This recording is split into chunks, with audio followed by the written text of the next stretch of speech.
about 5 years ago, 4 or 5 years ago, I went to visit some friends in the wheat belt in Australia. They're farmers, and they started to talk about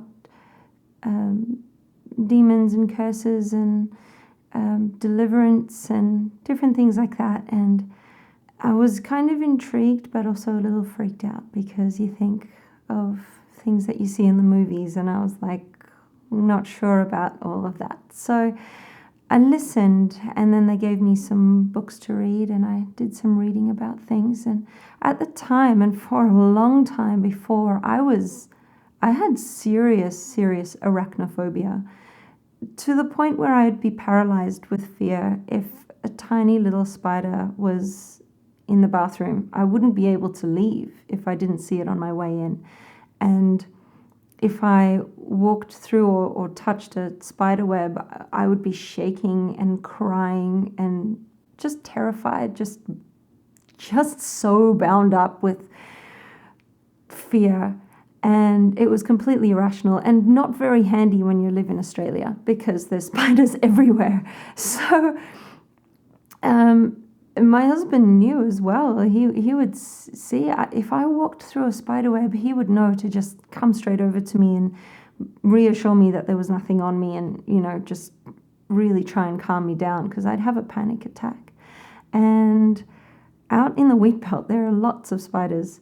And I remember my friend saying, well, let's break that off you. And I thought, what are you talking about, breaking something off me? There's nothing on me. And she said, no, well, that's fear, and that doesn't belong on you. So let's pray, and we'll just get rid of it. And then you won't have this irrational fear of spiders anymore. So I thought, okay, anything to get rid of this. So we were praying in our living room one day, and I closed my eyes, and oh my goodness, I saw this huge tarantula behind me, just in my imagination. And I screamed. I was so scared. But in my imagination, I saw this big sword in front of me, and I grabbed it, and I turned around, and I started hacking at this spider.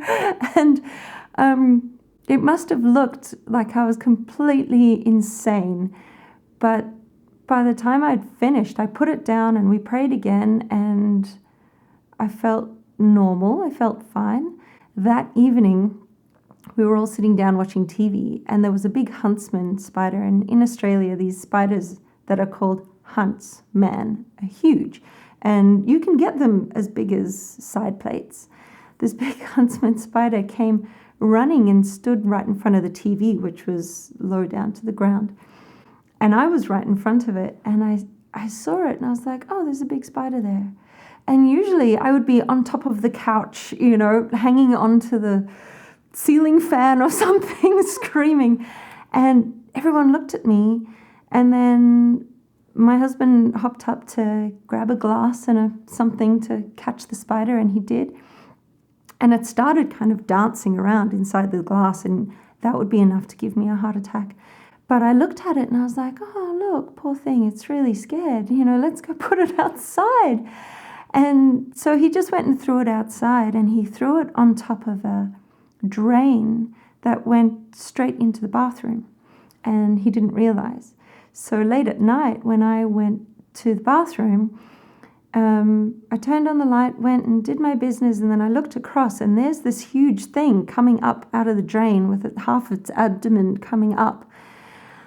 And in the past, I would just be like non-responsive. I wouldn't be able to move. I would stay there for hours.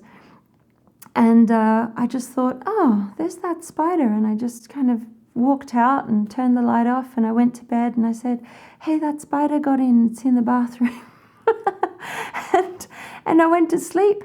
And then the next day, I actually found, it's probably not the same one, but I found another one in my luggage that we had, that we'd brought. And it was just crazy that this episode that I had with prayer could actually take away that fear to that extent, and then to be tested and tested and tested, and to found like it's all good and completely gone really changed my thinking about what is possible with God.